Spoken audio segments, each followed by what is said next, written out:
Ya, pemirsa, berhubung saat ini masih pandemi COVID-19, diperparah munculnya varian baru yaitu Omikron. Pengetatan aktivitas masyarakat kembali dilakukan.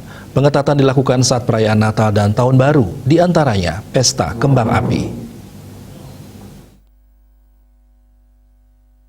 Kasih Humas Polresta Denpasar, Ibtu Ketut Sukadi saat dikonfirmasi membenarkan kepolisian melakukan sosialisasi terkait kegiatan yang dilarang saat perayaan Nataru. Pemerintah mengantisipasi potensi lonjakan kasus COVID-19 akhir tahun 2021, diantaranya melalui penerapan kebijakan PPKM, pemberlakuan pembatasan kegiatan masyarakat di seluruh Indonesia. Saat ini, kata Sukadi, Polri melakukan sosialisasi kegiatan berkerumunan maupun keramaian dilarang pada saat perayaan Nataru. Di antaranya pawai, pesta kembang api, dan arak-arakan dengan kerumunan besar. Himbauan ini dilaksanakan Polri dengan melibatkan para Babin Kamtimas yang tersebar tiap desa di seluruh Indonesia. Tentu saja, Babin Kamtimas bersinergi dengan stakeholder di lapangan guna menekan penyebaran COVID-19 akhir tahun 2021.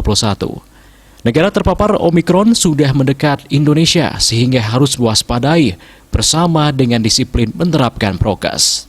Kertanegara, Bali Pos melaporkan.